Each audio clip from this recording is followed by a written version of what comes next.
ಮನುಷ್ಯ ಕುಲದ ಜನರು ನಾವು ಯಾವ ಅನ್ನೋದನ್ನು ತಿಳ್ಕೊಂಡಂತ ಒಂದು ಕಾರ್ಯಕ್ರಮ. ಯಾಕಂದ್ರೆ ಮನುಷ್ಯ ಜನ್ಮ ಅನ್ನೋದು ಒಂದು ಪ್ರಯಾಣ,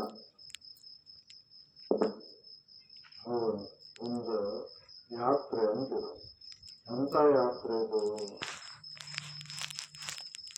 ಕತ್ತಲೆಯಿಂದ ಬೆಳಕಿಗೆ ಹೋಗುದು, ಅಜ್ಞಾನದಿಂದ ಸುಜ್ಞಾನದ ಕಡೆ ಹೋಗುದು, ದುಃಖದಿಂದ ಸುಖದ ಕಡೆ ಹೋಗುದು. ಇದು ಮನುಷ್ಯ ಜನ್ಮದ ಲಾಭವನ್ನು ತಂದುಕೊಡ್ತದೆ. ಈ ಯಾತ್ರೆಯನ್ನು ನಾವು ಸಾಗಿಸ್ಬೇಕು. ಇಲ್ಲ ನಾವು ವಿಷಯಾದಿಗಳಲ್ಲಿ ಸುಖವನ್ನು ಹೊಂತೀವಿ, ಅದ ಇರಲಿ ಅಂತಂದ್ರೆ ಇದು ಮನುಷ್ಯ ಜನ್ಮ ವ್ಯರ್ಥ. ಇದು ಪಡೆದು ಬಂದರೂ ಕೂಡ ವ್ಯರ್ಥ.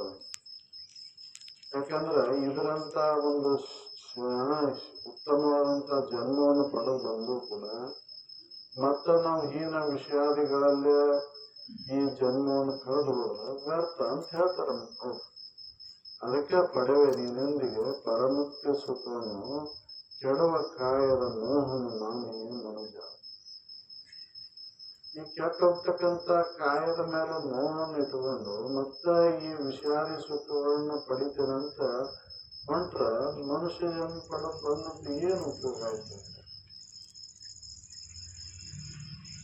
ಇದು ವ್ಯರ್ಥನ ಹೌದಲ್ಲ. ಇದನ್ನ ನಾವು ಏನ್ ಮಾಡಾಕತ್ತೇವೆ? ಹೆಚ್ಚಿಂದ ಏನ್ ಮಾಡ್ತೇವೆ? ಎಲ್ಲಾ ಜೀವರಾಶಿಗಳು ಹೆಂಗೆ ಜೀವನ ಮಾಡ್ತಾವ ಹಂಗೆ ನಾವು ಮಾಡ್ತೇವೆ. ಏನು ವಿಶೇಷ ಐತಿ ನಮ್ದು? ವಿಶೇಷ ಏನೂ ಇಲ್ಲ. ಇನ್ನ ಸಂಕಟನ ಐತಿ ಹೊರತಾಗಿ, ದುಃಖನ ಐತಿ ಹೊರತಾಗಿ ಸುಖ ಶಾಂತಿ ಅಂತೂ ಇಲ್ಲ. ಅವು ಇಂದ್ರಿಯ ಭೋಗವನ್ನ ಎಷ್ಟು ಹೆಂಗೆ ಮಾಡ್ಬೇಕು, ಯಾವಾಗ ಮಾಡ್ಬೇಕು ಅಂತ ಅಷ್ಟು ಟೈಮ್ದಾಗ ಅಷ್ಟೇ ಮಾಡ್ತಾವ. ನಾವು ಮನುಷ್ಯರು ವಿಷಯದ ಭೋಗವನ್ನು ಮಾಡೋ ಸುಖವನ್ನು ಹೊಂದಬೇಕಂತ ಹಗಲಿ ರಾತ್ರಿ ಅಂದ್ರೆ ವಿಷಯ ಭೋಗದ ಸುಖವನ್ನು ಕಾಣಕ ಪ್ರಯತ್ನ ಮಾಡಬೇಕು. ಇದು ಬಂದದ್ದು ಅದಕ್ಕೆ, ನಾವು ಮನುಷ್ಯ ಜನ್ಮ ಬಂದದ್ದು ಅದಕ್ಕೆ. ಇದು ಅದಕ್ಕಾಗಿ ಬಂದಿಲ್ಲ. ಯಾಕೆ ಅನೇಕ ಜನ್ಮದ ಪುಣ್ಯದ ಪಾಪದ ಸಮ್ಮಿಶ್ರಣದಿಂದ ಇಂಥ ಒಂದು ಎರಡೂ ಸಮ ಆದಾಗ ಮನುಷ್ಯ ಜನ್ಮ ಬಂದೈತಿ. ಅಂತ ಮನುಷ್ಯ ಜನ್ಮವನ್ನ ಮತ್ತೆ ವಿಷಯಾದಿಗಳಿಗೆ ನಾವು ಉಪಯೋಗ ಮಾಡಿಕೊಂಡು ವಿಷಯಾದಿಗಳಲ್ಲಿ ಸುಖವನ್ನು ಆರಿಸುವುದ್ರ ಮತ್ತೆ ಮುಂದೆ ಎಂಥ ಜನ್ಮ ಬರ್ತಕ್ಕೂ ಹೇಳಲಿಕ್ಕೆ ಹೋಗಿಲ್ಲ. ನಾವು ಏನ್ ತಿಳ್ಕೊಂಡ್ಬಿಟ್ಟೆವು? ಎಚ್ಚರಿಕೆ ಅವಸ್ಥೆ ಅಂತಕ್ಕಂಥ ಈ ತೋರಿಕೆ ಇದು ಸತ್ಯ ಅಂತ ತಿಳ್ಕೊಂಡ್ಬಿಟ್ಟೆವು. ವ್ಯಾವಹಾರಿಕ ಸತ್ಯ. ಈ ವ್ಯಾವಹಾರಿಕ ಸತ್ಯನ ಕರೆ ಆಗಿದ್ರೆ ಇಲ್ಲಿ ಮಾಡತಕ್ಕಂಥ ಯಾವ್ದಾರ ಏನದ ಅದು ತಗೊಂಡು ಹೋಗಕ್ ಸಾಧ್ಯ ಐತೆ? ಇದು ಸತ್ಯ ಅಂತ ನಾವು ಮಾಡಾಕತ್ತೇವಲ್ಲ, ಇದ್ರಲ್ಲಿ ಏನಾರ ಒಂದು ಹುಲ್ಲು ಕಡ್ಡಿನಾರ ನಾವು ತಗೊಂಡು ಹೋಗ್ಲಿಕ್ಕೆ ಸಾಧ್ಯ ಐತೆ? ಇಲ್ಲ. ಯಾಕಂದ್ರೆ ಬರುವಾಗನು ಇದರೊಳಗೆ ಏನು ತಂದಿಲ್ಲ, ಹೋಗುವಾಗೂ ಏನು ಒಯ್ಲಿಕ್ಕೆ ಆಗುದಿಲ್ಲ. ಮತ್ತೆ ಇದನ್ನ ಸತ್ಯ ಅಂತ ಮಾಡಾಕತ್ತೇವಲ್ಲ, ಇದು ಏನ್ ಕೊಡಾಕತ್ತೈತಿ? ಸುಖ ಕೊಡಾಕತ್ತೈತು ಏನ್ ದುಃಖ ಕೊಡಾಕತ್ತೈತಿ? ಒಂದು ವಿಚಾರ ಮಾಡಿ. ಇದ್ದಾಗೂ ಸುಖ ಕೊಟ್ಟಿಲ್ಲ, ಇಲ್ಲದಾಗೂ ಸುಖ ಕೊಟ್ಟಿಲ್ಲ. ಮಾಡಿ ಮಾಡಿ ಮಾಡಿ ದನದ ದುಃಖವನ್ನ ಅನುಭವಿಸ್ತೇವೆ ಹೊರತಾಗಿ ಸುಖವನ್ನು ಅನುಭವಿಸಕ್ ಸಾಧ್ಯ. ಅದಕ್ಕೆ ಇದ್ರೊಳಗೆ ಸುಖ ಇಲ್ಲಪ್ಪ, ತಿಳಿದು ನೋಡ್ಕೊ. ಇದಕ್ ಹೆಂಗ ನೀ ಕರೆ ಅಂತ ಹೊಂಟಿಯಲ್ಲ, ಇದ್ರಂಗೆ ಇನ್ನೊಂದು ಅವಸ್ಥೆ ಐತಲ್ಲ, ಪ್ರಾತಿಭಾಸಿಕ ಸತ್ಯ.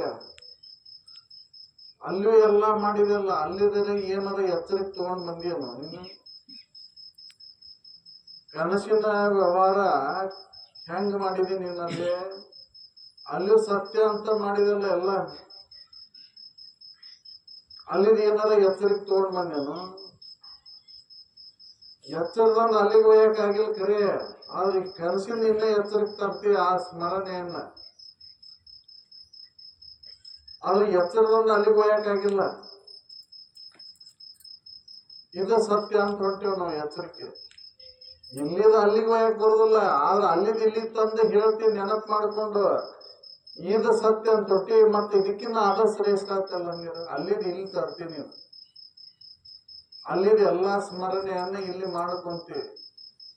ಕನಸಿನೊಳಗೆ ಹಂಗಾಗಿದ್ದೆ ನಾನು, ಕನಸಿನೊಳಗೆ ಹಿಂಗಾಗಿದ್ದೆ, ಕನಸಿನೊಳಗೆ ಇಂತಿಂತದ ಉಂಡೆ, ಇಂತಿಂತ ಊರಿಗೆ ಹೋದೆ, ಇಂಥಲ್ಲಿ ಹೋದೆ, ಅಂಥದ್ ಮಾಡಿದೆ, ಇಂಥದ್ ಮಾಡಿದೆ ಅನ್ನೋದನ್ನ ಎಚ್ಚರಿಕೆ ಬಂದು ಹೇಳ್ತೀವಿ. ಅದೇ ಎಚ್ಚರಿಕೆ ಅಂದ್ ಏನಾರ ಕನಸಿನಾಗ ಹೇಳಕ್ ಬರ್ತೈತೆ ಇಲ್ಲ. ಮತ್ತ ಹಂಗಾರೆ ಇದು ಸತ್ಯ ಅಂತ ಹೆಂಗ್ ಅಂತೀನಿ ನಾವು? ಇದು ಸತ್ಯ ಅಲ್ಲ. ಎಚ್ಚರಿಕೆಯ ವ್ಯವಸ್ಥೆ ಇದು ದುಃಖಕರ ಐತಿ. ಇದನ್ನ ಯಾವುದನ್ನು ಇದರಲ್ಲಿ ಏನು ಒಯ್ಯಕ್ಕಾಗುದಿಲ್ಲ. ಹಂಗಾರೆ ಮತ್ ಇದು ಕನಸನ್ನು ಕೂಡ ಸತ್ಯ ಅಂತಂದ್ರ ಅಲ್ಲಿ ಇರುತ್ತನ ಮಾತ್ರ ಸತ್ಯ ಅನಿಸ್ಕೊಂಡೈತದ. ಮತ್ತೆ ನಿದ್ರೆಗೆ ಹೋದ್ರೆ ಅದು ಕೂಡ ಹೋಗ್ಬಿಡ್ತತಿ, ಅದು ಅಲ್ಲಿ ಇಲ್ಲ.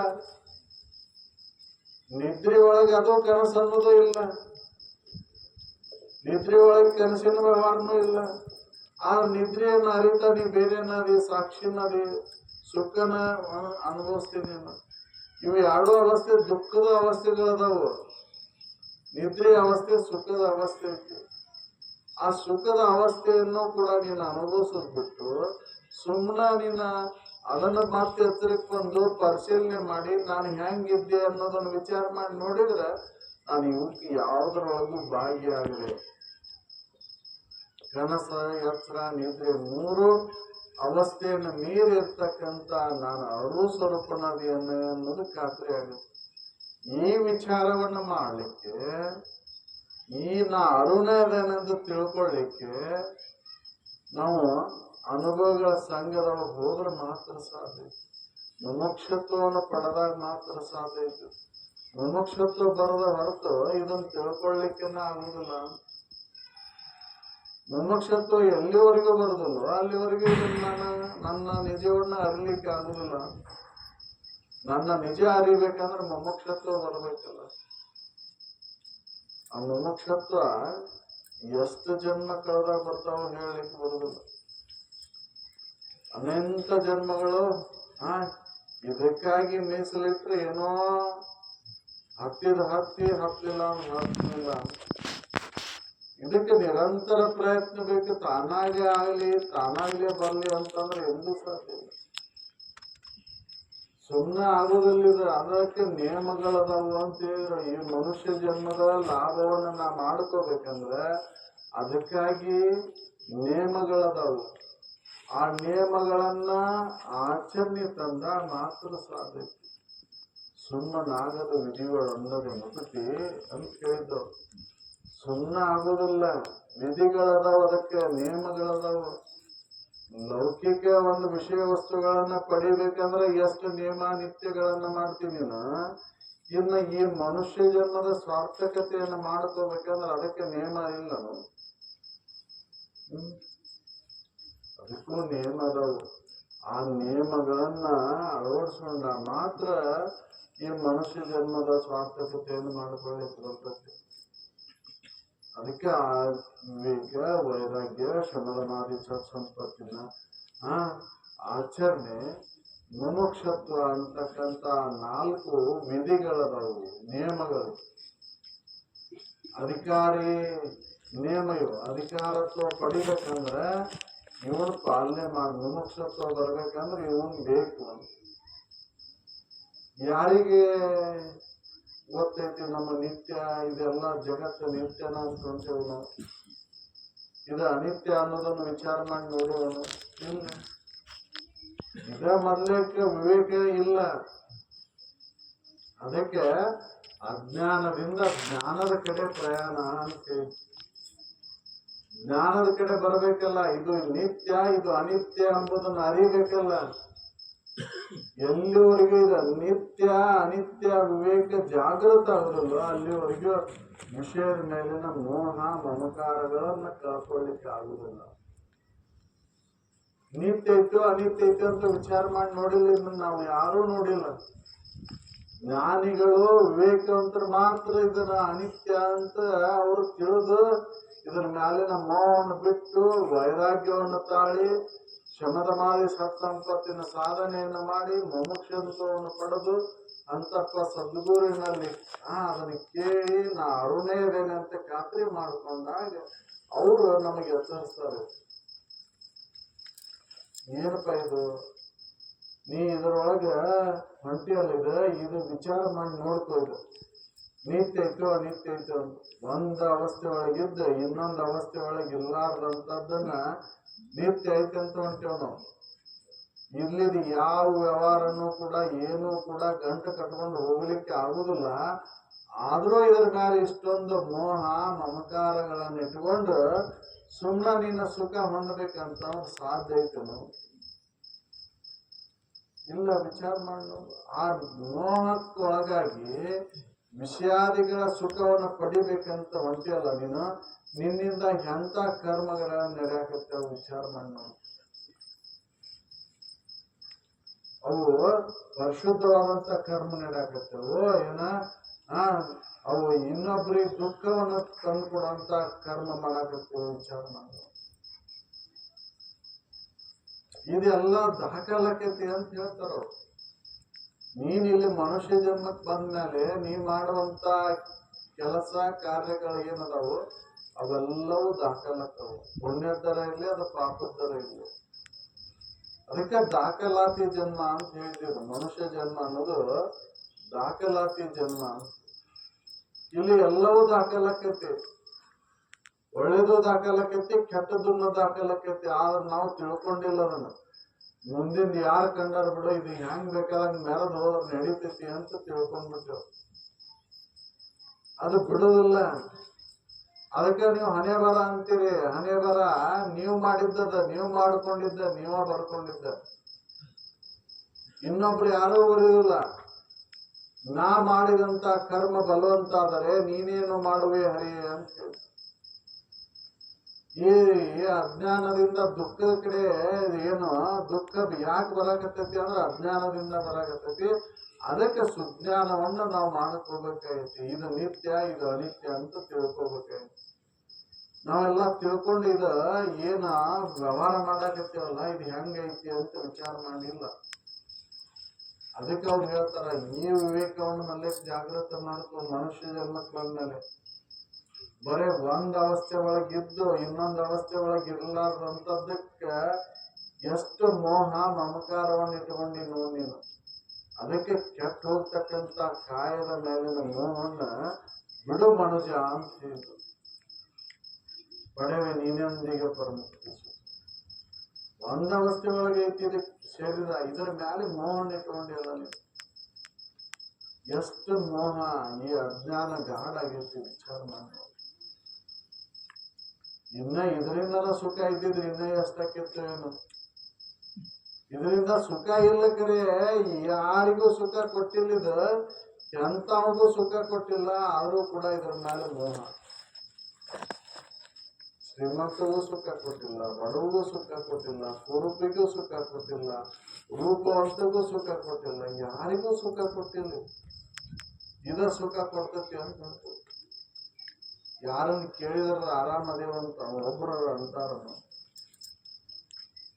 ಆರಾಮದೇವ ಅನ್ನೋದೇ ಇಲ್ಲಿ ಅದು ಅಲ್ಲಿ ಅನ್ನಿಸ್ತೈತಿ. ಇನ್ನಷ್ಟು ವಿಚಾರ ಮಾಡಿ ನೋಡಿದ್ರೆ ಅಲ್ಲಿ ಅನ್ನಿಸ್ತೈತಿ, ಇಲ್ಲಿ ಅನ್ನಿಸ್ತೈತಿ.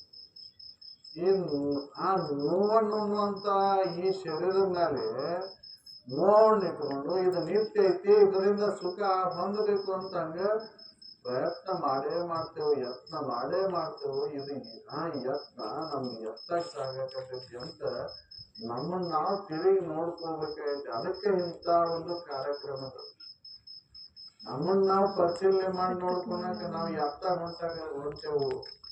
ನಮ್ಮ ದಾರಿ ಎತ್ತಾಗ ಸಾಗತೈತಿ. ಪಯಣ ಅಜ್ಞಾನ ಕಡೆನ ಕತ್ತಲ ಕಡೆನ ಹೊಂಟೈತಿ, ಹೊಳ್ಳಿ ಬೆಳಕಿನ ಕಡೆ ಹೊಂಟೈತಿ, ಜ್ಞಾನದ ಕಡೆ ಹೊಂಟೈತಿ ಅನ್ನೋದನ್ನ ನಾವು ತಿಳ್ಕೊಬೇಕಾಗೈತಿ. ಇಲ್ಲ ಅಂದ್ರೆ ಇದು ವ್ಯರ್ಥ ಅಂತ. ಇಂಥ ಜನ್ಮವನ್ನು ಪಡೆದು ಬಂದು ಕೂಡ ವ್ಯರ್ಥನ. ಮತ್ತೆ ಮುಂದೆ ಏನಾಗಿ ಹೋಗ್ತೇವೋ ಹೇಳಲಿಕ್ಕೆ ಬರೋದಿಲ್ಲ. ಅದಕ್ಕೆ ದಾಖಲಾತಿ ಜನ್ಮ ಅಂತ. ಯಾಕೆ ನೀನ್ ಮಾಡಿದಂತ ಕರ್ಮಕ್ಕನುಸಾರವಾಗಿ ಮುಂದಿನ ಜನ್ಮಗಳು ಬರ್ತವೆ. ಇದು ಮುಕ್ತ ಭೂಮಿಕೆನೂ ಹೌದು, ಭೋಗ ಭೂಮಿಕೆನೂ ಹೌದು. ಮತ್ತ ಕರ್ಮವನ್ನು ಮಾಡಿ ಮತ್ತ ಅಂತ ಜನ್ಮವನ್ನು ಪಡೆಯುವಂತ ಒಂದು ಭೂಮಿಕೆನೂ ಇಲ್ಲಿ ಯಾವ್ದನ್ನ ಆಯ್ಕೆ ಮಾಡ್ಕೊಂತೀವೋ ನಾವು ಅದನ್ನ ತಿಳ್ಕೊಬೇಕಾಗೈತಿ, ಆಯ್ಕೆ ಮಾಡ್ಕೋಬೇಕಾಗೈತಿ. ಒಳ್ಳೇದನ್ನ ಆಯ್ಕೆ ಮಾಡ್ಕೋಬೇಕಾಗೈತಿ, ಮುಕ್ತಿಯನ್ನು ಹೊಂದಬೇಕಾಗೈತಿ. ಈ ಭವಸಾಗರವನ್ನು ದಾಟ್ಲಿಕ್ಕೆ ಬಂದಂತ ಜನ್ಮ.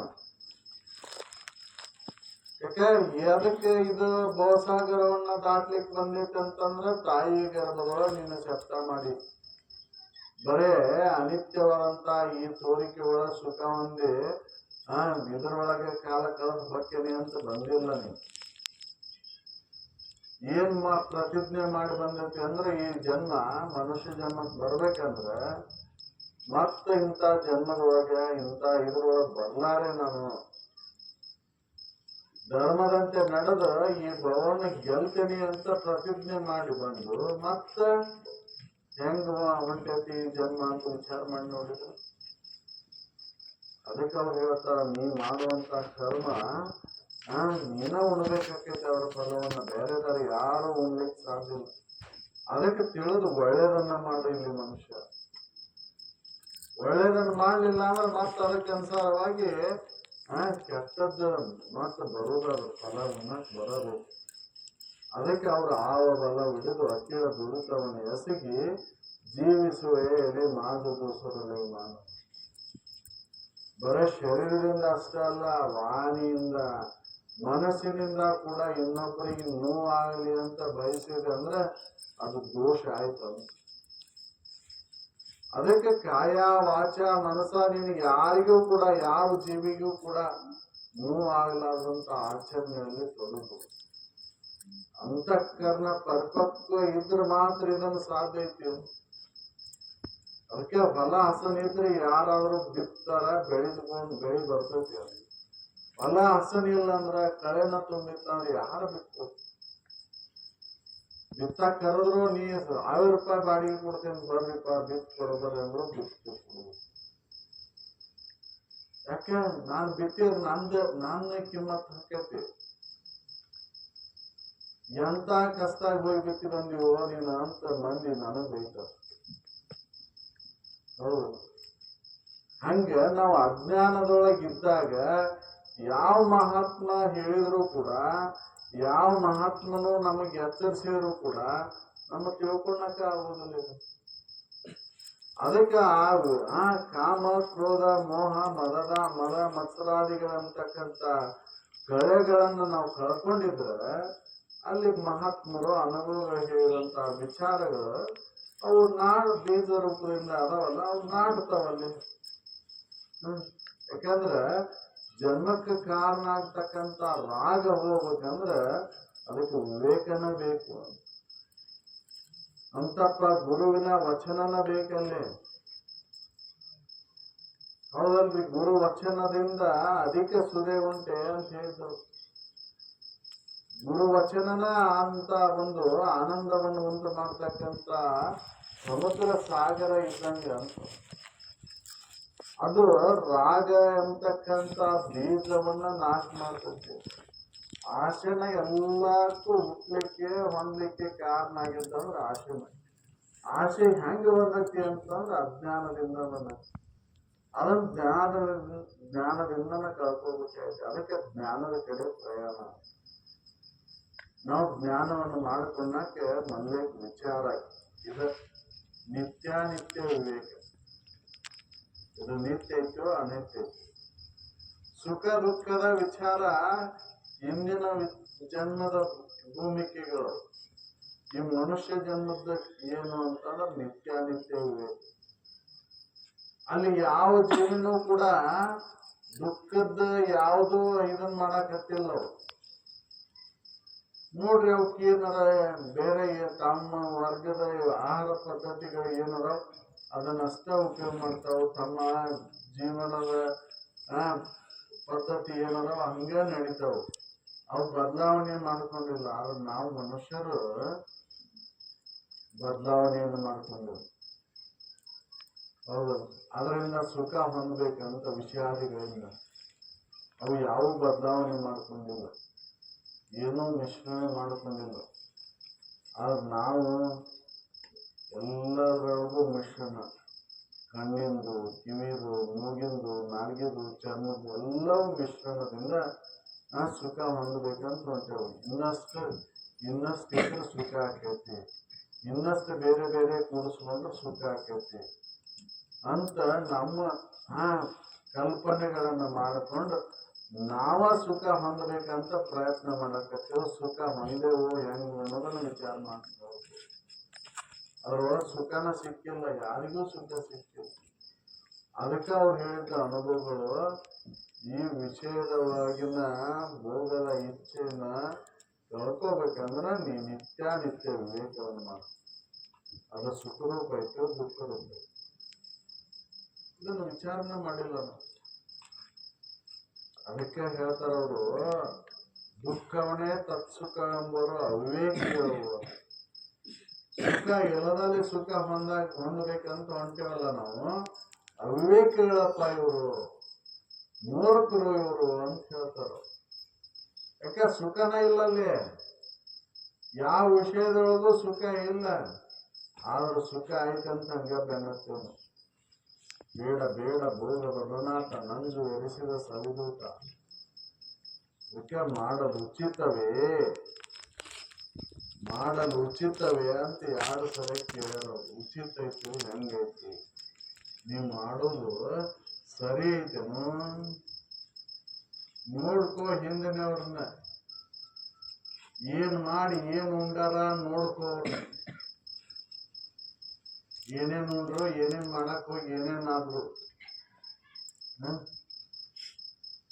ಯಾವ್ಯಾವ ವಿಷಯದ ಮೇಲೆ ಮೋಹ ಐತೆ ಅಂತಂತ ಜನ್ಮವನ್ನು ಪಡೆದು ನರಳಿ ಆ ಜೀವನವನ್ನು ಕರೀತಾರ.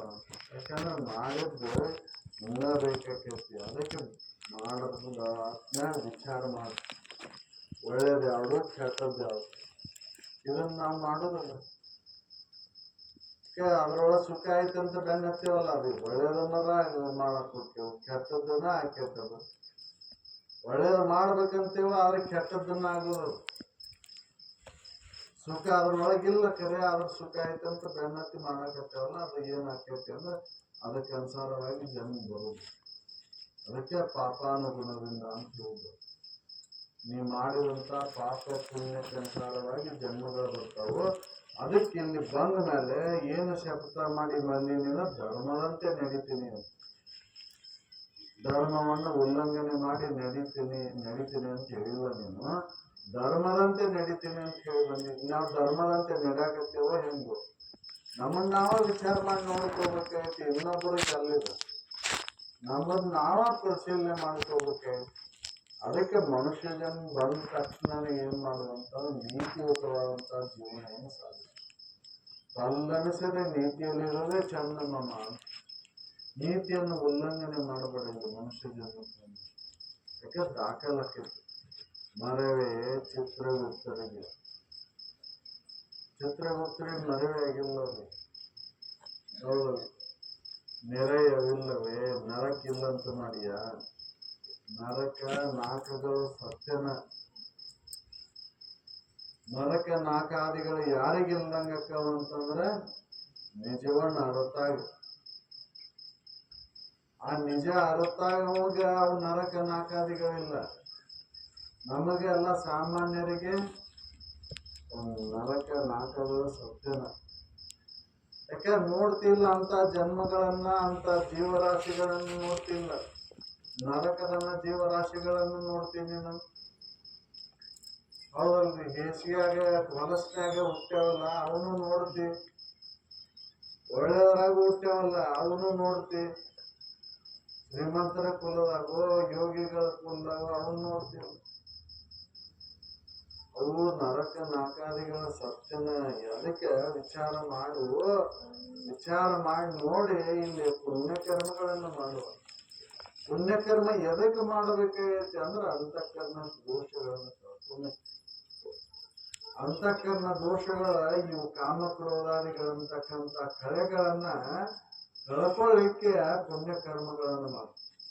ಈ ದುರಿತ ಕರ್ಮದೊಳಗೆ ನೀವು ಹೋದೆ ಅಂದ್ರೆ ಅದೆಲ್ಲವೂ ದಾಖಲಾಗ್ತೈತಿ. ಬಿಡುವುದು ನರಕ ಉಣ್ಣಬೇಕಾಗತ್ತ. ಯಮನ ಭಟ್ರ ಕರುಣೆ ಇಲ್ಲ, ಮದುವೆ ಆಗಿಲ್ಲ, ಚಿತ್ರಗುಪ್ತಿ ಅವರೆಲ್ಲವೂ ದಾಖಲು ಮಾಡಾಕತ್ತಾರ. ಹೌದು, ವಿಚಾರ ಮಾಡಿ ನೋಡಿದ್ರೆ ಎಲ್ಲವೂ ಮನವಾರಿ ಅದ, ಕಪಟತನ ಬೇರೊಂದಿಲ್ಲ.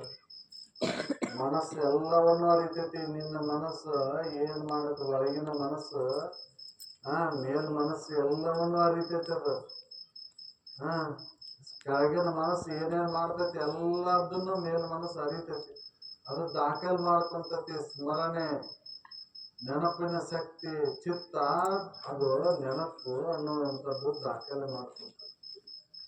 ಅದಕ್ಕೆ ಅನುಸಾರವಾಗಿ ಜನ್ಮಗಳು ಬರ್ತಾವೆ. ಅದಕ್ಕೆ ವಿಚಾರ ಮಾಡಿ ನೋಡಿ. ವಿಚಾರ ಮಾಡಿ ನೋಡಿ, ಇಲ್ಲಿ ಕೆಟ್ಟದ್ದನ್ನು ಮಾಡಕ್ ಹೋಗ್ಬೇಡ, ಒಳ್ಳೇದನ್ನ ಮಾಡು.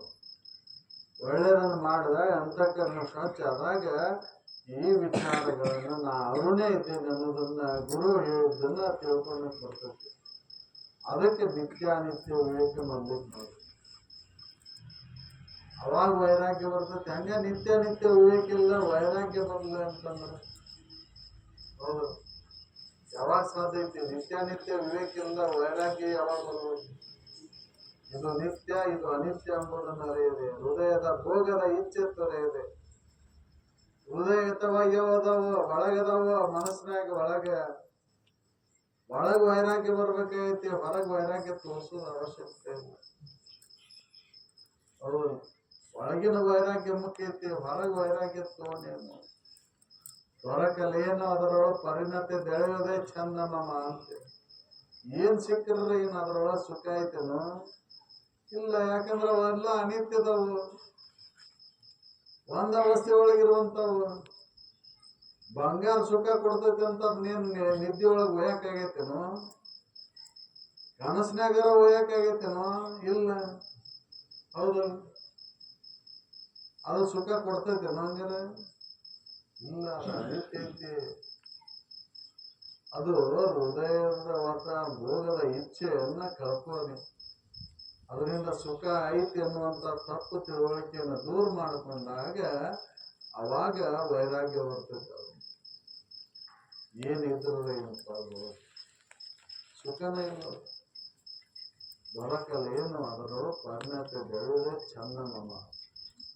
ಸಾಕಪ್ಪ, ಪ್ರಾರಬ್ಧಕ್ಕೆ ಅನುಸಾರವಾಗಿ ಊಟಕ್ಕೆ ಐತಿ, ಉಣ್ಣಾಕ ಉಡಾಕ ಐತಿ, ಸಾಕು, ಇನ್ನೇನು ಬೇಕು ಹೆಚ್ಚಿಂದೇನು? ಈ ವಿಚಾರವನ್ನು ಮಾಡಕ್ಕೆ ಕಾಲ ಮೀಸಲಿರೋಣ ಅಂತ ಹೇಳಿ ಮೀಸಲಿಟ್ಟು ಇನ್ನಷ್ಟು ಬೇಕು, ಎಷ್ಟು ಇದ್ರೆ ಏನು ಇರಕ್ಕೆ. ಹೌದು, ಇಡೀ ಬ್ರಹ್ಮಂಡಲವನ್ನ ನೀನು ಹೆಸರಿಗೆ ಬರೆದು ಕೊಟ್ರು ನೀನು ಸುಖದಿಂದ ಇರ್ತೀನೋ ಅಂತಂದ್ರೆ ಏನಾಗಿ ಹೋಗ್ಯಾರ ನೋಡ್ಕೊ. ನೀನು ಇಡೀ ಜಗತ್ತಿನ ಅಧಿಪತಿ ಆಗ್ಬೇಕಂತ ಹೋದವ ಏನಾಗಿ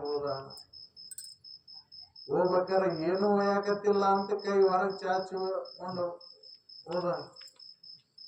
ಏನೂ ಒಯ್ಯಾಕತ್ತಿಲ್ಲಪ್ಪ, ನಾನು ಇಷ್ಟೆಲ್ಲಾ ಸಾಮ್ರಾಜ್ಯವನ್ನ ಗಳಿಸಿದೆ, ಇದನ್ನೆಲ್ಲವನ್ನ ಗೆದಿತೇನೆ ಅಂತ ಬಂದೆ, ಆದ್ರೂ ಕೂಡ ಏನೂ ಒಯ್ಯಾಕತ್ತಿಲ್ಲ. ನಾವು ಎಲ್ಲವನ್ನೂ ಇಲ್ಲೇ ಬಿಟ್ಟಂತೇನೆ. ಅದ್ರೊಳಗೆ ಏನೂ ಇಲ್ಲ, ಸುಖನೇ ಇಲ್ಲ. ಅದಕ್ಕೆ ಆದ್ರ ವೈರಾಗ್ಯ ಬರ್ಬೇಕಾಯ್ತು. ಯಾವನಲ್ಲಿ ನಿತ್ಯಾನಿತ್ಯ ವಿವೇಕ ಗಟ್ಟಕೈತಿ ಅವಾಗ ಈ ವೈರಾಗ್ಯ ಹೃದಯವಾದಂತ ಭೋಗದ ಇಚ್ಛೆಯನ್ನ ಕಳ್ಕೊಂತಾನ.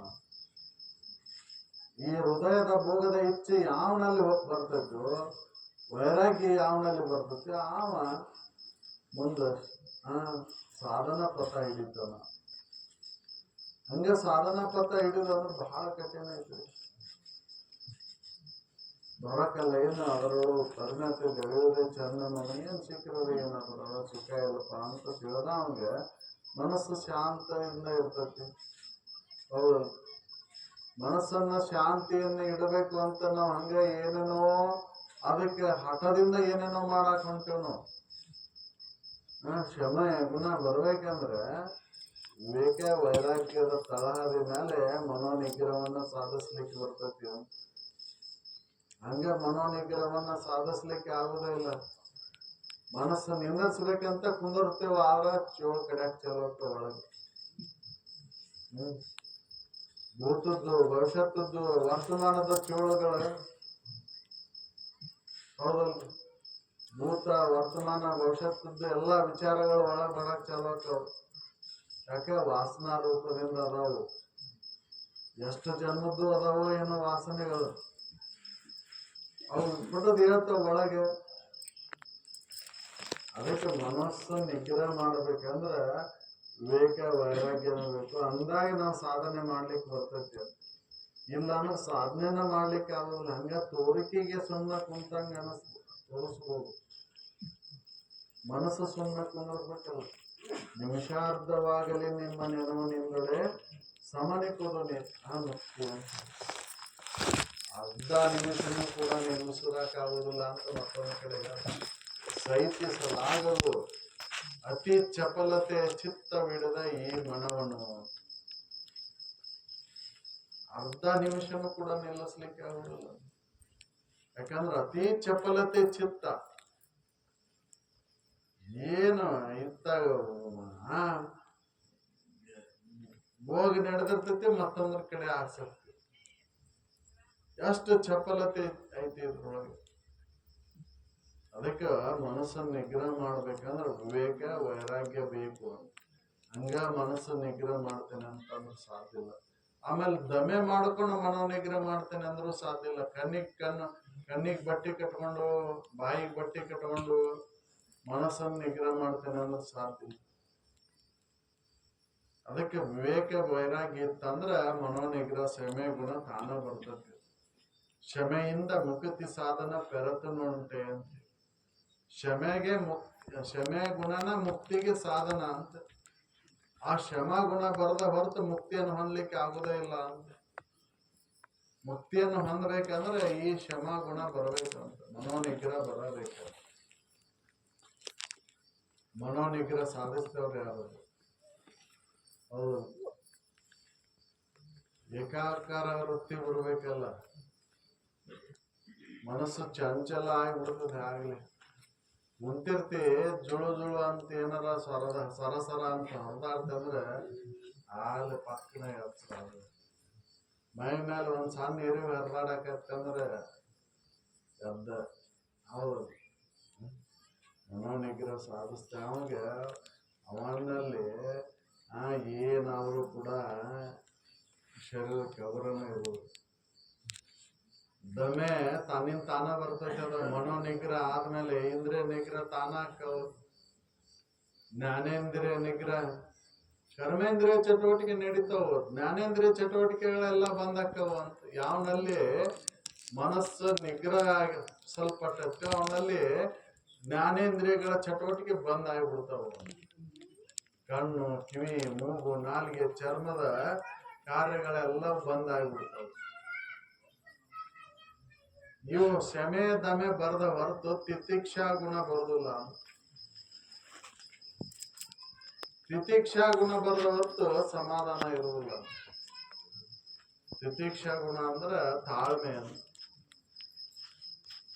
ತಾಳ್ಮೆಗಿಂತ ಶ್ರೇಷ್ಠವಾದಂತ ತಪಸ್ಸು ಬೇರೆ ಯಾವುದೂ ಇಲ್ಲ. ತಾಳ್ಮೆನ ತಪಸ್ಸು. ನಾವು ಎಲ್ಲೋ ಅಡವಿಗೆ ಹೋಗಿ ಕುಂತು ಏನೋ ಮಾಡಿ ತಪಸ್ಸು ಮಾಡ್ತೇವೆ ಅಂದ್ರೆ ತಪಸ್ಸಲ್ಲ. ತಪಸ್ಸು ಅಂತಂದ್ರ ಕೋಪ ಒಂಟದ ತಪವ. ಕೋಪ ಬರಬಾರ್ದು ಅಲ್ಲ. ಅಂತ ತಪಸ್ಸನ್ನು ಮಾಡ್ಬೇಕಲ್ಲ. ಎಲ್ಲೋ ಹೋಗಿ ಮಾಡುವುದಲ್ಲ, ಇಲ್ಲೇ ಇದ್ದಲ್ಲೇ ಮಾಡೋದು. ತಾಳ್ಮೆ. ಹೌದು, ಆ ತಾಳ್ಮೆ ಬಂದಾಗ ಮುಂದೆ ಸಮಾಧಾನದಿಂದ ಇರ್ತಾನ. ಅದರಲ್ಲಿ ಶ್ರದ್ಧೆ ಉಂಟಾಕೈತಿ ಅಂತ. ಶ್ರದ್ಧೆ ಬರ್ತೈತಿ ಅಂತ. ಶ್ರದ್ಧಾವಾನ್ ಲಭತೆ ಜ್ಞಾನ ಅಂತ ಹೇಳಿರಲ್ಲ. ಆ ಶ್ರದ್ಧೆ ಬರಾಕ್ ಇವೆಷ್ಟೆಲ್ಲ ಸಾಧನೆ ಮಾಡ್ಬೇಕಾಗೈತಿ. ಎಲ್ಲೈತಿ ಶ್ರದ್ಧಾ? ಯಾರಿಗೈತಿ ಹೇಳ್ರಿ ಶ್ರದ್ಧಾ? ಕಲ್ಲು ಕಟ್ಟಿಗೆ ಮೇಲಿದ್ದಂತ ಶ್ರದ್ಧೆ ವೇದ ಉಪನಿಷತ್ತು ಆಗಮ ನಿಗಮಗಳ ಮೇಲೆ ಏನಾದ್ರು ಶ್ರದ್ಧೆ ಐತೆ? ನಮ್ಮ ಮನ್ಯಾಗ ಹೋದವ್ರಿಗೆ ಗ್ರಂಥ ಪೂಜೆ ಮಾಡ್ತೇವ್ ನಾವು ಅಷ್ಟೇ. ಹೌದಲ್? ಯಾರಲ್ಲೇ ಕಲ್ಲು ಕಟ್ಟಿಗೆ ಹೆಂಗ ಅದಕ್ಕೆ ಹೆಂಗೆ ಸಿಂಗಾರ ಮಾಡ್ತೇವೆ ಹಂಗೆ ಸಿಂಗಾರ ಮಾಡಿ ಅದನ್ನು ಪೂಜೆ ಮಾಡ್ತೇವ್ರಿ ನಾವು. ಆದ್ರೆ ಅದರನ್ನು ವಿಚಾರಗಳ ಮೇಲೆ ಶ್ರದ್ಧೆ ಇಲ್ಲ. ಅವ್ ಹೇಳ್ತಾವ ನೀನ ಅರ್ವದಿವೋ, ನೀನ ದೇವ್ರದಿ, ದೇವ್ರ ನೀನು ಗಣ್ಯವಾಗಿಲ್ಲ ಅಂತ ಶ್ರುತಿಗಳು ಹೇಳ್ತಾವ. ಅದ್ರ ಮೇಲೆ ಶ್ರದ್ಧೆ ಇಲ್ಲ. ಆ ಗ್ರಂಥದ ಒಳಗಿರ್ತಕ್ಕಂತ ವಿಚಾರದ ಮೇಲೆ ಶ್ರದ್ಧೆ ಇಲ್ಲ, ಗ್ರಂಥದ ಮೇಲೆ ಬಹಳ ಶ್ರದ್ಧೆ ಇದೆ. ಹೌದಲ್ಲ? ಗ್ರಂಥದ ಮೇಲೆ ಬಹಳ ಶ್ರದ್ಧೆ ಐತಿ. ಏನ್ ಅದನ್ನ ಕಣ್ಣಿಗೆ ಹೊತ್ಕೊಂತಾನ, ನಮಸ್ಕಾರ ಆಗ್ತಾನ, ಮಾಡ್ತಾನ, ಎಲ್ಲ ಮಾಡ್ತಾನ. ಆದ್ರೆ ಆ ಗ್ರಂಥದ ಒಳಗಿರ್ತಕ್ಕಂತ ವಿಚಾರದ ಮೇಲೆ ಶ್ರದ್ಧೆ ಐತಿ. ಆ ವಿಚಾರ ಹೇಳ್ತತಿ ನೀನ ಅರ್ವದೀಪ, ನಿನ್ನ ಬಿಟ್ಟ ದೇವರಿಲ್ಲ, ಮಣ್ಣು ಬಿಟ್ಟು ಹೇಗೆ ಕೊಡ ಆಗಲಾರ್ದು, ಮಡಿಕೆ ಆಗಲಾರ್ದು, ಹಂಗೆ ನಿನ್ನ ಬಿಟ್ಟ ದೇವ್ರಿಲ್ಲ. ಈ ಶರೀರ ಅನಿತ್ಯ ಐತಿ, ಇದು ದುಃಖಕರ ಐತಿ, ಇದು ನೀನಂತ ತಿಳ್ಕೊಂಡು ಇದು ನೀನಲ್ಲ, ನೀ ಅರುಣ ಅದಿ, ಸಚ್ಚಿದಾನಂದ ಸ್ವರೂಪನ ನೀನದಿ ಅಂತ ಅದು ಹೇಳ್ತತಿ. ಆದ್ರೆ ಅದ್ರ ಮೇಲೆ ಶ್ರದ್ಧೆ ಇಲ್ಲ. ಆ ಗ್ರಂಥಗಳು ಅವನ್ನ ಎಚ್ಚರಿಸ್ತಾವ. ಅದರ ಕಡೆ ಲಕ್ಷ್ಯ ಕೊಟ್ಟಿದ್ರೆ, ಅದರ ಮೇಲೆ ಶ್ರದ್ಧೆ ಇದ್ದಿದ್ರೆ ಭಕ್ತಿ ಉಂಟಾಕಿತ್ತು ಅಂತ. ಯಾರಲ್ಲಿ? ಸದ್ಗುರುವಿನಲ್ಲಿ. ನಿಗಮಾಗಮಗಳನ್ನ ಅರ್ಥ ಸಹಿತವಾಗಿ ತಿಳಿಸ್ಕೊಡ್ತಾನಲ್ಲ, ಅವನಲ್ಲಿ ಶ್ರದ್ಧೆ ಉಂಟಾಕಿತ್ತು, ಅವನಲ್ಲಿ ಭಕ್ತಿ ಉಂಟಾಕಿತ್ತು, ಪ್ರೀತಿ ಬೆಳೀತಿತ್ತು. ಹಾಗೆ ನನ್ನ ಮೇಲೆ ಪ್ರೀತಿ ಐತಲ್ವ, ಈ ಶರೀರ ಮೇಲೆ ಹೇಗೆ ಪ್ರೀತಿ ಐತಿ ನೋಡ್ರಿ. ಆವ ಕಾಲಗಳು, ಆವ ದೇಶಗಳು, ಬೇರ್ಯಾವ ವಸ್ತುವಿನೊಳಗೆ ಇದ್ರೂ ಕೂಡ ಈ ಶರೀರದ ಮೇಲೆ ಎಷ್ಟು ಮಮತೆ ಪ್ರೀತಿ ಐತಿ, ಹಂಗ ಗುರುವಿನ ಮೇಲೆ ಶ್ರದ್ಧೆ ಭಕ್ತಿ, ಪ್ರೀತಿಯನ್ನು ಇಡೋದಕ್ಕೆ ಭಕ್ತಿ ಅಂತಂದ್ರು. ಹೌದು, ಈ ಶರೀರದ ಮೇಲೆ ಎಷ್ಟು ಪ್ರೀತಿ ಐತಿ. ಮನಿಗ್ ಬೆಂಕಿ ಹತ್ತೈತಿ, ಹೊರಗೆ ಓಡ್ ಬರ್ತಾನ, ಮನ್ಯಾಗ ಏನೇನೋ ಸಾಮಾನು ಇಟ್ಟೇನಿ, ತಗೊಂಡ್ ಬರ್ರಿ ಅಂತ ಇನ್ನೊಬ್ಬರಿಗೆ ಹೇಳ್ತಾನ. ತಾನು ಹೋಗಕ್ಕಲ್ಲ, ಯಾಕಂದ್ರೆ ಈ ಶರೀರ ಪ್ರೀತಿ. ಇನ್ನೊಬ್ರಿಗೆ ಹೋಗಿ ತಗೊಂಡ್ ಬರ್ರಿ, ಅದನ್ನ ಇಟ್ಟೇನಿ, ಅದ ಎಲ್ಲಿ ಐತಿ, ಟ್ರಂಕ್ ಇಟ್ಟೇನಿ, ತಗೊಂಡ್ ಬರ್ರಿ ಅಂತ ತಾನು ಮಾತ್ರ ಹೋಗಕ್ಕಲ್ಲ. ನೀನ ಹೋಗ್ಬೇಕ. ನಾ ಹೋದ್ರ ಸತ್ರೆ ಸುಟ್ಟುಕೊಂಡು ಗುರಿ ಹತ್ತೆ ಅಂದ್ರೆ ಮತ್ತ ಇನ್ನೊಬ್ರು ಹೋದ್ರೆ ಅವ್ರಿಗೆ ಏನಾದ್ರು ನಡೀತೈತಿ, ನಾ ಬದುಕಿದ್ರೆ ಸಾಕಲ್ಲ. ಹೇಗೆ ಇದ್ರ ಮೇಲೆ ಪ್ರೀತಿ ಐತೋ ಹಾಗೆ ಗುರುವಿನ ಮೇಲೆ ಅಚಲವಾದಂತ ಪ್ರೀತಿಯನ್ನು ಇಡೋದಕ್ಕೆ ಭಕ್ತಿ ಅಂತಂದ್ರು. ನಮ್ ಭಕ್ತಿ ಹೆಂಗೈತಿ? ಇವು 6 ಸಾಧನಗಳು ಮಾಡಿ, ಈ ಸಾಧನ ಬಂದಾಗ, ಸಾಧನ ಸಿದ್ಧಿಸಿದಾಗ ಅವಾಗ ಮುಮೋಕ್ಷತ್ವ ಬರ್ತೈತಿ ಅಂತ ಹೇಳಿದವ್ರು. ಹಂಗ ಮುಮೋಕ್ಷತ್ವ ಬರುವುದಿಲ್ಲ. ಹೌದು, ಸದುಗತಿ ಆಸೆ ತನ್ನೋಳು ಉರಿಯರೆ. ಸದ್ಗತಿ ಆಸೆ ಇಚ್ಛೆ ಯಾರಿಗೆ ಐತ್ರಿ? ವಿಷಯಗಳ ಇಚ್ಛೆ ಐತಿ, ವಿಷಯಗಳ ಸಿಕ್ಕರೆ ಸಾಕಪ್ಪ. ಸದ್ಗತಿ ತಗೊಂಡು ಯಾವ ಬೇಕ್ರಿ? ಅದನ್ನ ತಗೊಂಡು ಏನ್ ಮಾಡೋದೈತಿ? ವಿಷಯಗಳ ಸಿಕ್ಕರೆ ಸಾಕಪ್ಪ. ಅವ್ರ ಅನುಭವಗಳು ಹೇಳ್ತಾರ, ಈ ಜನ ಬಂದದ್ದ ಆ ಸದ್ಗತಿಯನ್ನು ಹೊಂದಲಿಕ್ಕೆ ಏನಪ್ಪ, ಅದನ್ನ ಆ ಇಚ್ಛೆಯನ್ನ ನೀನು ದೃಢಪಡಿಸ್ಲು. ಎಂದಿದ್ದೇನು ಸುಖದಿಂದ, ಎಂದಿರ್ಪೇನು ನಿಜ ಸುಖದೊಳಗ, ಈ ಬಹುದ್ವಂದ್ವಗಳನ್ನೆಲ್ಲ ಅಳಿದೊಳಿದು ಅಂತ ಯಾವನಲ್ಲಿ ಉತ್ಕಟ ಇಚ್ಛೆ ಆಕೈತಿ ಆವ ಗುರು ಸೇವಾದಿಗಳಲ್ಲಿ ತೊಡಗ್ತಾನ. ಗುರು ಸೇವಾದಿಗಳಲ್ಲಿ ತೊಡಗೋದಂದ್ರ ಅಷ್ಟ ಸರಳ ಕೆಲಸ ಅಲ್ಲ. ಹೌದು, ಎಂತೆಂತರ ಸೇವಾದಿಗಳಲ್ಲಿ ತೊಡಗಿದ್ರಲ್ಲ, ಅವತಾರಿ ಪುರುಷ ಅನ್ನೋರ. ಹೌದಲ್ಲ, ಅವತಾರಿ ಪುರುಷ ಅನ್ನೋರ ತೊಡಗಿದ್ರ. ಕಲಿಯುಗದಾಗ ಸಿದ್ಧಾರೂಢರು ತೊಡಗಿದ್ರಲ್ಲ. ಮತ್ ನಮ್ದ್ಯಾವ್ರು? ಹೌದಲ್ಲ, ರಾಮ ಕೃಷ್ಣರ ಅಂತಕ್ಕಂಥವ್ರ ಸೇವಾದಿಗಳಲ್ಲಿ ತೊಡಗಿದ್ರು. ವಸಿಷ್ಠರಲ್ಲಿ, ಸಾಂದೀಪ್ಯ ಮುನಿಯಲ್ಲಿ ಸೇವಾದಿಗಳಲ್ಲಿ ತೊಡಗಿದಾಗ ಅವರು ಎಚ್ಚರಿಸಿದ್ರು, ನೀ ನರ ಅಲ್ಲಪ್ಪ, ನೀ ಹರನ ಇದ್ದಿ. ನರ ಅಂತ ನೀ ತಿಳ್ಕೊಂಡಿ, ಹರನ ಏನದಿ. ನಾರದ ಮುನಿಗಳು ರಾಮನಿಗೆ ಎಚ್ಚರಿಸಿದ್ರು. ಅವನು ರಾಮ ನಾನು ನರರೂಪಿ ಅಂತ ತಿಳ್ಕೊಂಡಿದ್ದ. ನೀ ಅಚ್ಚುತ್ತದಿಪ್ಪ, ನೀನು ನರ ಅಲ್ಲ, ನೀನು ಅಚ್ಚುತ್ತದಿ ನೋಡು ಅಂತ ತಿಳಿಸಿದ್ರು. ಆ ಅಚ್ಚುತತ್ವ ಪಡೆದು ಮೊದಲಿನ ಭಾವನೆಯನ್ನ ಕಳ್ಕೊಂಡ, ನಾನು ನರ ಅನ್ನುವಂಥ ತಪ್ಪು ಭಾವನೆಯನ್ನು ಕಳ್ಕೊಂಡಾಗ ಅವ ಸತ್ಪುರುಷ ಆದ. ಅಂತ ಒಂದು ವಿಚಾರ ಗುರುಗಳು ತಿಳಿಸ್ಕೊಡ್ತಾರಲ್ಲ, ಅದು ನನಗೂ ನಾಟಬೇಕಂದ್ರೆ ನನ್ನ ಸಾಧನ ಮಾರ್ಗ ಹಿಡಿದಿರ್ಬೇಕು. ಮೊದಲಿಗೆ ನಿತ್ಯ ವಿವೇಕ ಬಂದಿರಬೇಕು, ಆಮೇಲೆ ವೈರಾಗ್ಯ ಬಂದಿರಬೇಕು, ಆಮೇಲೆ ಸಾಧನ ಮಾರ್ಗ ಹಿಡಿದಿರ್ಬೇಕು. ಸಾಧನ ಸಿದ್ಧಿಸಿದಾಗ ಗುರು ಉಪದೇಶಗಳು ಹೇಳಿದ್ದನ್ನ ತಿಳ್ಕೊಳಕ್ ಬರ್ತದೆ. ಮುಮುಕ್ಷತ್ವ ಬರೋದು ಹೊರತು ಇದು ಸಾಧ್ಯನೇ ಇಲ್ಲ. ಅದಕ್ಕೆ ಮನುಷ್ಯ ಜನ್ಮ ಬಂದದ್ದು ಅದನ್ನು ಪಡಿಲಿಕ್ಕೆನ, ಮುಮುಕ್ಷತ್ವನ ಪಡಿಲಿಕ್ಕೆನ. ಇಲ್ಲ ಅಂದ್ರೆ ಇದರಂತ ಹೀನ ಜನ್ಮನ ಯಾವುದೂ ಇಲ್ಲ ಅಂತ ಹೇಳಿ. ನರ ಜನ್ಮದಿಂದ ಏಳದೊಳು ಮಿಗಿಲುಂಟೆ ಅಂತ ಎಲ್ಲಾ ಶ್ರುತಿಗಳು ಹೇಳ್ತಾವ. ಇದಕ್ಕಿನ್ನ ಶ್ರೇಷ್ಠವಾದಂತ ಜನ್ಮ ಬೇರೆ ಯಾವುದೂ ಇಲ್ಲ. ಉತ್ತಮವಾದಂತ, ಅತಿ ಉತ್ತಮವಾದಂತ ಜನ್ಮ ಇದು. ಅಂತ ಜನ್ಮವನ್ನ ನಾವು ಎದಕ್ಕೆ ಕೇಳಾಕತ್ತೀವಿ ಅಂದ್ರೆ ಕಾಚು ಪೀಚಿಗಾಗಿ. ಹೌದು, ಅನಿತ್ಯವಾದಂತ ವಿಷಯಕ್ಕಾಗಿನ ಈ ಜನ್ಮವನ್ನು ಕಳ್ಯಾಕತ್ತೇವ ಅಂತನ ಮಹಾತ್ಮರು ಅನುಭವಗಳು ನಮಗೆ ಎಚ್ಚರಿಸ್ತಾರೆ. ಎಂದು ಮಾಡ್ಕೊಂತಿಪ್ಪ ಇದರ ಲಾಭವನ್ನು ಎಂದು ಮಾಡ್ಕೊಂತಿ? ಈ ಶರೀರದ ಲಾಭ ಹೌದು ಯಾವಾಗ ಸಾಧ್ಯ ಐತಿ ಅಂದ್ರೆ ನಿನ್ನನ್ನ ನೀ ತಿಳಿದಾಗ ಇದ್ರ ಲಾಭ ಆಕೈತಿ ಹೊರತಾಗಿ ವಿಷಯ ನೀ ಎಷ್ಟು ಗಳಿಸಿದ್ರು ಇದ್ರ ಲಾಭ ಇಲ್ಲ. ಯಾಕೆ ಯಾವನ್ನೂ ನೀನು ತಗೊಂಡು ಹೋಗಕ್ ಆಗುದಿಲ್ಲ. ಯಾವನಾರು ತಗೊಂಡ್ ಬಂದಿದ್ರೆ ತಗೊಂಡು ಹೋಗಕ್ ಬರ್ತೈತಿ, ಯಾವನು ತಂದಿಲ್ಲ ಅಂದ್ರೆ ತಗೊಂಡು ಹೋಗೋದು ಎಲ್ಲಿದ್ದಾರ? ಹೊಲನೂ ತಗೊಂಡು ಹೋಗಕ್ ಬರೋದಿಲ್ಲ, ಮನಿನೂ ತಗೊಂಡು ಹೋಗಕ್ ಬರೋದಿಲ್ಲ. ಕನೆಗೆ ಈ ಶರೀರ ಹೋಗಕ್ ಬರ್ತೈತೇನು? ಈ ಶರೀರ ಹೆಂಗಾಗೈತಿ ವಿಚಾರ ಮಾಡಿ ನೋಡ್ಕೊ ಇದನ್ನ. ಇದು ಪಂಚಮಹಾಭೂತಗಳಿಂದ ವಿಕರಿಸಲ್ಪಟ್ಟಂತ ಶರೀರ. ಇದರೊಳಗೆ ಭೂಮಿಯ ಅಂಶ ಐತಿ, ಆಕಾಶದ ಅಂಶ ಐತಿ, ನೀರಿನ ಅಂಶ ಐತಿ, ಬೆಂಕಿ ಅಂಶ ಐತಿ, ಗಾಳಿ ಅಂಶ ಐತಿ. ಅದರೊಳಗೆ ಚೈತನ್ಯ ಹೋತಂದ್ರೆ ಎಲ್ಲವೂ ತಮ್ಮ ಮೂಲ ಸ್ವರೂಪಕ್ಕೆ ಸೇರ್ಕೊಂಡ್ ಬಿಡ್ತಾವ. ಭೂಮಿಗೆ ಹೋಗ್ತೈತಿ, ನೀರಿಗೆ ಹೋಗ್ತೈತಿ, ಬೆಂಕಿಗೆ ಹೋಗ್ತೈತಿ, ಆಕಾಶಕ್ಕೆ ಹೋಗ್ತೈತಿ, ವಾಯುವಿಗೆ ಹೋಗ್ಬಿಡ್ತೈತಿ. ಅಂತದ್ದನ್ನ ನಾನಂತ ಕುಂತಿಯಲ್ಲೋ. ಚಲೋದಕ್ಕೆ ನಾನಂದ್ರೆ ಸರಿ ಇತ್ತ, ಕೆಟ್ಟ ಹೋಗೋದಕ್ಕೆ, ನಾರೋದಕ್ಕೆ, ಸೋರೋದಕ್ಕೆ ನಾನು ಅನ್ಕೊಂತ ಕುಂತೀವಲ್ಲ. ಅದಕ್ಕೆ ಮಹಾತ್ಮರು ಎಚ್ಚರಿಸ್ತಾರೆ. ಪಡೆವೆ ನೀನೆಂದಿಗೆ ಪರಮುಕ್ತಿ ಸುಖ. ಕೆಡು ಕಾಯ್ದ ನೋನು ಮಾನೆ ಮನಗು. ಕೆಟ್ಟ ಹೋಗ್ತಕ್ಕಂಥ ಕಾಯ ಇದು ಹೆಂಗೈತಿ? ಜಡ ಐತಿ, ಮಿತಿ ಐತಿ, ಪರಿಣತಿ ಐತಿ, ನಾಶ ಐತಿದ.